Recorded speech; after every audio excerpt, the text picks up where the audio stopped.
नमस्कार दोस्तों। आज भी हम बात करेंगे गुरु नानक देव जी की कुछ शिक्षाओं में। गुरु नानक देव जी बोलते थे, अगर आपको खुद पे विश्वास नहीं है तो आप ईश्वर पे विश्वास नहीं कर सकते। इसलिए आत्मबोध बहुत ज़रूरी है, ब्रह्म ज्ञान बहुत ज़रूरी है और उस पर विश्वास होना सबसे ज़्यादा ज़रूरी है। कभी भी किसी का हक नहीं छीनना चाहिए, ये बोलते थे। केवल वही वाणी बोलनी चाहिए जो आपको सम्मान दिलाए, जो किसी का दिल ना दुखाए। ओछी बुद्धि से मन भी ओछा हो जाता है, दिल भी मैला हो जाता है। अहंकार द्वारा ही मानवता का अंत होता है। हृदय में सेवा भाव, जो हृदय में सेवा भाव रख के जीवन व्यतीत करते हैं, उनका जीवन सफल रहता है। ईश्वर की सीमाएं और हृदय संपूर्ण मानव जाति की सोच से परे है, लेकिन जो ईश्वर को समझ लेता है, पा लेता है, वो तो स्वयं ईश्वर में हो जाता है। सत्य को जानना सबसे बड़ी बात है और सच्चाई से जीना उससे भी बड़ी बात है। इस दुनिया में कुछ भी नामुमकिन नहीं है। जो बीज बोया जाता है उस तरह का एक पौधा भी सामने आता है।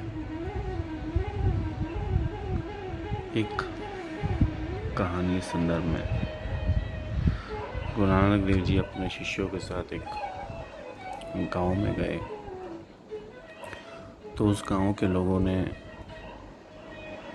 उनका बहुत सत्कार किया, उनका बहुत रिस्पेक्ट दिया, उनको बहुत भोजन करवाया, विश्राम की, उनकी बहुत सेवा की। जब गुरु नानक जी वहाँ से चले गए तो गुरु नानक जी ने उन सबको एक आशीर्वाद दिया कि आप सब लोग यहाँ से बिखर जाएं, आपका जो घर बाहर है आप लोग यहाँ से फैल जाएं। और वहाँ से चले गए। फिर एक और आगे एक और गांव पड़ा, वहाँ पर विश्राम किया उन्होंने। तो वहाँ के लोग थोड़े अलग टाइप के लोग थे, तो उन्होंने गुरु नानक देव जी का अपमान किया, उनकी कोई सेवा नहीं की, उनको भोजन नहीं दिया। गुरु नानक जी तब भी कुछ नहीं बोले। अगले दिन जब वो सुबह वहाँ से गए तो उन्होंने ये बोला कि आप लोग यहीं रुके रहें, यहीं टिके रहें, परमात्मा करे आप यहीं रुके रहें। तो ये देखकर उनके जो शिष्य थे दाना मर्दाना, उन्होंने पूछा कि गुरुदेव ये क्या? एक तरफ तो आपने जिन्होंने सत्कार किया, आपने बोला कि आप बिखर जाओ, फैल जाओ, और एक तरफ जिन्होंने आपका तिरस्कार किया, अपमान किया, और आपने उनको बोला कि आप यहीं पर रहो। आपने कहीं उल्टा तो नहीं बोल दिया? तो नानक जी मुस्कुराते हैं, क्योंकि गुरु की लीला गुरु ही जानता होता है। हम लोग तो सिर्फ अपना अजम्पशन लगा सकते हैं। वो समझाते हैं कि वो जो पहला गांव था जिन्होंने हम लोगों का बहुत सम्मान किया, बहुत सेवा की, उनका आचरण अच्छा था। वो सदाचारी थे, वो सत्यवादी थे। इसलिए वो समाज में जहाँ जहाँ जाएंगे सत्य को फैलाएंगे, अपने जैसे लोग क्रिएट हो जाएंगे उनकी संगति से, तो समाज का कल्याण होगा। अगर वो समाज में इस टाइप की लोग फैल जाएंगे। और वो जो दूसरा गांव था जिसके अंदर जिन लोगों ने हम लोगों का अपमान किया, अगर वो फैल गए समाज में तो वो हर जगह भी दुष्टता ही फैलाएंगे, हर लोगों को अपमानित करेंगे। उससे आगे समाज और ख़राब होगा। तो इनका यहीं पे रहना ही ठीक है। तो सद्गुरु का जो खेल होता है वो वही जानता होता है।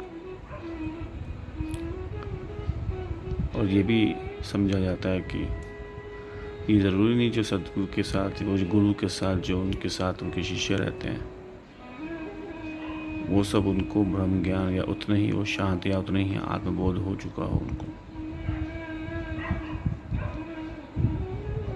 या उनके फैमिली मेम्बर्स जो उनके साथ में रहते हैं उनको आत्मबोध हो गया हो।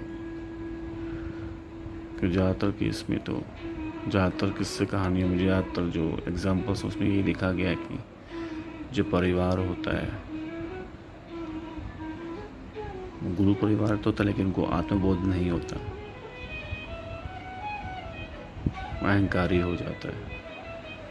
बहुत कम केसेस हैं जहाँ पर गुरु परिवार में कोई विरला कोई एक निकलता है जो सच में उस सदगुरु को पहचान पाता, उसकी महिमा को जान पाता है। पूरी तरीके से हो सकता है सब लोग तैयारी करते हैं, सब लोग पहचानने की कोशिश, बट उस लेवल पे जहाँ पे गुरु देखना चाहता है उसमें कोई वेल्ला जा पाता है।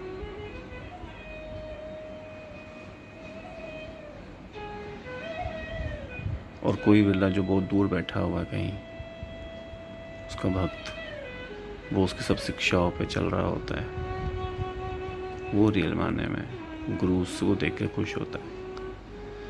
जो गुरु की स्तुति करता है, गुरु को पूछता है, शरीर को पूछता है, उससे कभी भी गुरु सदगुरु कभी भी खुश नहीं होता है। गुरु सदगुरु उससे खुश होता है जो गुरु की बात मानते हैं, जो उसके ऊपर चलते हैं, जो मानव कल्याण के लिए आगे आते हैं, जो आत्मबोध करते हैं।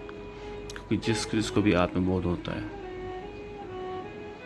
उसके लिए सब कुछ व्यर्थ हो, भौतिकी सब व्यर्थ हो जाती है, माया सब उनके पीछे पड़ी रहती है,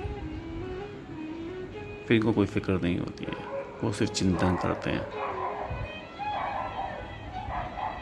तो सिर्फ चिंतन कीजिए, चिंता मत कीजिए, क्योंकि चिंता करके कुछ नहीं होने वाला, चिंतन करके सब कुछ होने वाला है।